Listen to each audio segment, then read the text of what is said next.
I got so much motherfucking design on right now. Break it down, bring it back, make it clap. I got 3 old thoughts, new guap, wear that thing. Bitches on my line, and you know they come strapped. Hold up, what it not, 45, scope it cash like whoa. How you fucking with these hoes up?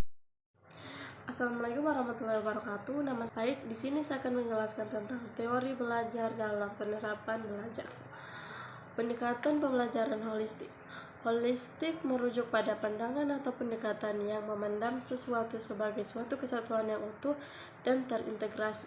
Konsep dasar pembelajaran holistik yaitu pendekatan pembelajaran yang fokus pada pemahaman informasi dan mengaitkannya dengan topik-topik lain sehingga terbangun kerangka pengetahuan. Aplikasi pendekatan pembelajaran holistik menurut Wolfok 1993, 1. Wawasan pengetahuan yang mendalam, 2. Pembelajaran yang bermakna, 3. Perilaku bertujuan, 4. Prinsip ruang hidup, 5. Transfer dan pembelajaran. Pendekatan konstruktivis. Konstruktivis adalah pendekatan yang menunjukkan bahwa pembelajaran lebih efektif dan bermakna ketika siswa mampu berinteraksi dengan masalah dan konsep. Keunggulan dan hambatan pendekatan konstruktivis.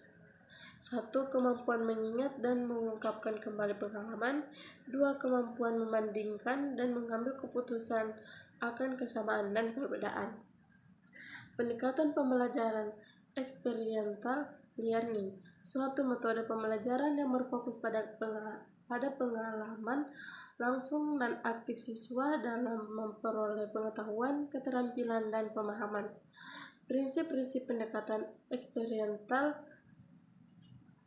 learning dan keunggulan dari pendekatan. 1. Aktif dan terlibat. 2. Refleksi dan analisis. 3. Pembelajaran kolaboratif. 4. Pembelajaran berpusat pada siswa. Baik, di sini saya akan melanjutkan materi saya yang berjudul Pendekatan belajar experiential learning dan multi-intelligence. Mode eksperimen adalah suatu cara mengajar di mana siswa melakukan percobaan tentang suatu hal, mengamati dan mengalami prosesnya. Setelah itu menuliskan hasil percobaannya. Dalam pembelajaran eksperimental, siswa diharapkan aktif dan kreatif karena metode pembelajaran ini berpusat pada siswa, sedangkan guru hanya sebagai fasilitator dengan membimbing siswa dalam percobaannya berlangsung.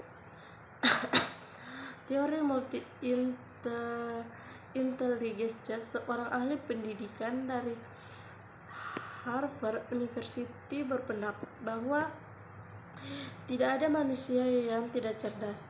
Paradigma ini menentang teori dikotomi cerdas tidak cerdas. Gardner juga menentang anggapan cerdas dari sisi IQ, yang menurutnya hanya mengacu ada 3 jenis kecerdasan, yakni logika, matematika, logistik, dan spesial. Persamaan dan perbedaan. Persamaannya itu 1. Keduanya menekankan pasca pengalaman langsung dan aktif siswa dalam memperoleh pengetahuan dan keterampilan. 2. Keduanya menekankan pada pemikiran kritis dan evaluasi. Sedangkan perbedaannya itu pendekatan pembelajaran eksperimental menekankan pada refleksi dan analisis setelah pengalaman belajar, sehingga pendekatan pembelajaran multi-intelligence tidak.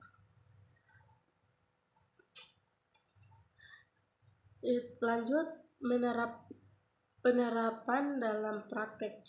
1. Permainan. 2. Eksperimen. 3. Bermain peran. 4.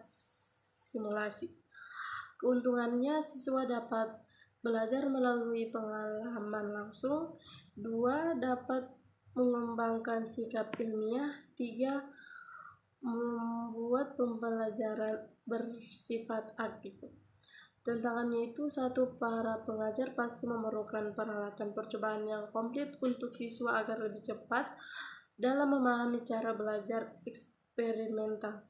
2. Dapat menghambat laju materi karena dalam pembelajaran eksperimental siswa diajarkan dan dilatih dengan bersungguh-sungguh sampai dia paham. Oke, sekian.